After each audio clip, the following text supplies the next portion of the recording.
faithfully sharing valuable insights and interpreting great books from around the world. Hi, this is Sally with the book review. Today, we're diving into the book, The Secrets of Efficiency for You. I bet you've had those days. It's Friday, but your weekly plan isn't done, the final PowerPoint isn't fixed, and you're swamped with work, totally overwhelmed. For many professionals, this is pretty much their everyday reality. The author of this book, Charles Duhigg, was once stuck in that same work quagmire too. Charles Duhigg graduated from Harvard, worked as a business investigative reporter at the New York Times, wrote a bunch of impactful stories, and snagged the Pulitzer Prize, the top award in U.S. journalism. Plus, Charles is the author of the bestseller The Power of Habit, which hit number 2 on the New York Times bestseller list back in 2012, and now The Secrets of Efficiency. This book actually sprang from the struggles he faced while writing The Power of Habit. Back then, he was grinding away all day at his job and revising the manuscript at night. Nonstop hustle, but time was always tight. So he started wondering how to make the most of his time and energy, cut out the fluff, and get things done efficiently. He first watched his efficient working friends and colleagues. And guess what? These high performers weren't workaholics burning the midnight oil like he thought. Nope, they actually nailed the work-life balance. So what's their secret to rocking efficiency? To get to the bottom of this, Charles Duhigg dug deep with his research. He chatted with top performers across industries, got inside successful companies, and boiled it down to key ingredients for personal and team efficiency. That's the heart of this book. Charles believes efficiency is all about science and balance. It's not just daily tasks, but a whole mindset shift. Drawing from real cases, it breaks down how motivation, focus, decision-making, and innovation fuel efficiency and lays out a set of powerful secrets. These secrets help individuals boost their productivity and also guide teams to up their game through better management and decisions. I've distilled the book into 4 core efficiency secrets. First up, the first secret to efficiency: control. It's the source of motivation, and strong drive acts as an accelerator for work productivity. But for most people, maintaining high work motivation over long periods isn't easy at all. So how can we sustain a steady flow of work motivation? This requires finding the source of motivation. Let's start with a story. Robert was a vibrant, passionate man who'd worked hard his whole life and owned several companies. At 60, he and his wife planned a trip, but unexpectedly, he fell seriously ill during the journey. Constant vomiting and unpredictable mood swings. After returning, though he seemed physically recovered, Robert's personality changed drastically, becoming cold and apathetic. The man who once loved work grew indifferent to business matters, eventually refusing to leave home. Even when forced to the office, he'd just stare blankly for hours. Psychological exams revealed damage to Robert's striatum during the trip, a brain region controlling decisions and crucial for emotional regulation. Psychologists at the University of Pittsburgh further studied the striatum by designing a number-guessing experiment. Participants lay in an MRI machine and saw numbers between 1 and 9 on a screen. Before each number appeared, they guessed if it was greater or less than 5. Then they pressed buttons based on their guess. The game repeated, gradually approaching the correct answer. Sounds kind of boring, right? Yet after this simple game, some participants actually said they hadn't had enough and wanted to take it home. The researchers were baffled. Why on earth? So they ran a comparison experiment with identical gameplay. The only difference: in the first half, participants guessed numbers themselves. In the second half, the computer guessed for them. In this comparison, researchers found the striatum remained active when participants guessed themselves. But during the second half, when the computer guessed, the striatum showed zero activity. After both experiments, Participants shared how they felt. They said they really liked the game where they guessed everything themselves and cared deeply about the results. But in the second experiment, when the computer made choices for them, they found it boring and just wanted it to end quickly. And this shows the striatum, which controls decisions, is directly tied to positive emotions like anticipation and excitement. In other words, control and positive motivation are deeply connected, and participants have control and can choose for themselves. Even the dullest game motivates them to engage fully. But once they realize they've lost all control, their motivation to participate disappears. What matters isn't the specific choices people make, but having the power to choose. Motivation sparks when people realize they can steer outcomes. Psychologists keep deepening their study of control. A 2010 Columbia University study found that needing control is biological. Those with it push harder. They hold themselves to higher standards with greater confidence and resilience against setbacks. This drive for control is innate.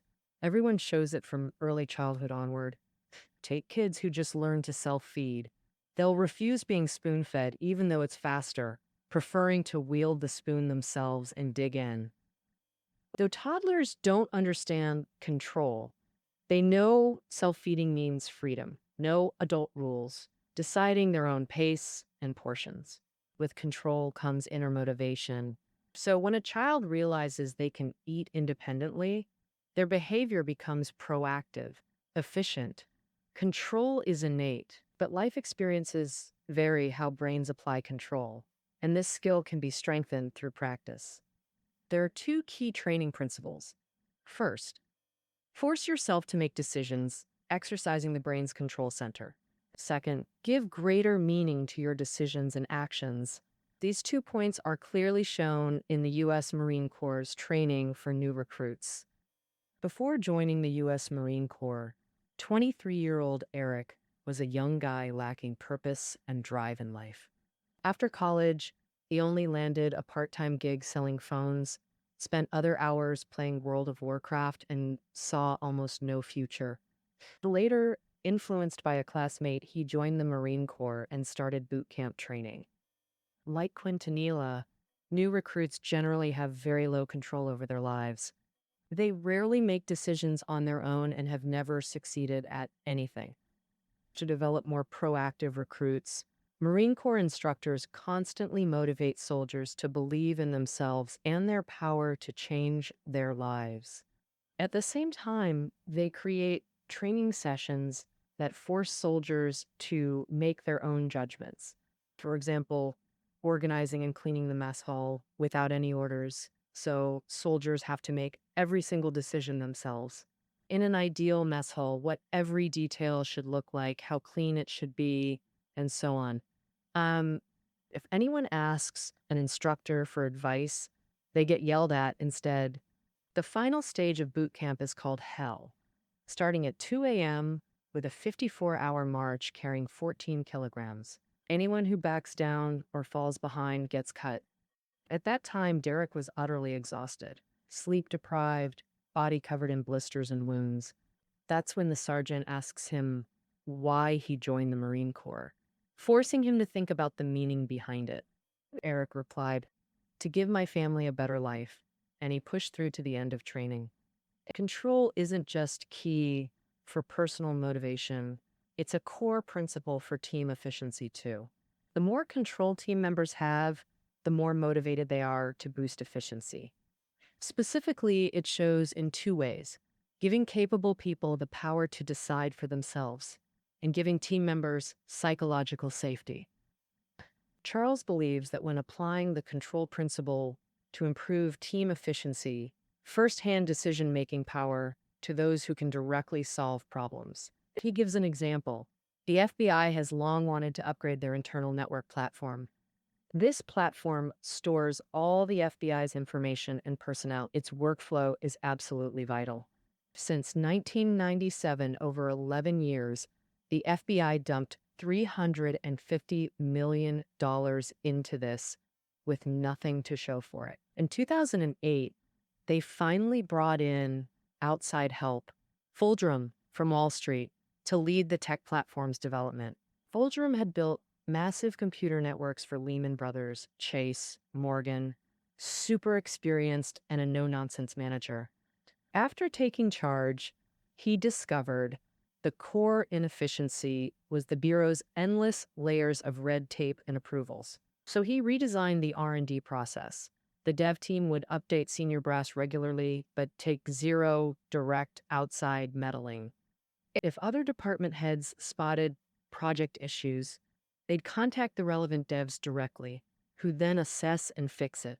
Under Fulgerum, the budget shrunk from 400 people and $400 million to just 30 folks and over $20 million.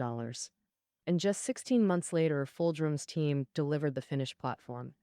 Without the FBI hiring Fulgerum and his team principals, give decision power to those solving problems directly. That's how teams move forward. Empower team members with control. The second key is psychological safety for team members. This means enabling bold risk-taking where ideas don't get punished, members trust each other, and everyone has equal voice. Leaders must actively encourage sharing ideas while monitoring everyone's psychological state. Google's management model nails this perfectly. They say some Google team leads tick names during meetings and won't end until everyone speaks roughly equally. To build control, leaders must actively listen, paraphrase others' points, and respond thoughtfully to ideas. When a team member is feeling frustrated or panicked, the leader needs to pay attention, not pretend nothing's happening. With this management style and vibe, every Google employee pours their heart into work and feels super connected to the company. Okay, to wrap up part one, control is the driving force behind efficiency. When someone's got control and realizes they can steer things, they're way more motivated to take action. To boost control, stick to two rules. Force yourself to make decisions and find bigger meaning in what you choose and do.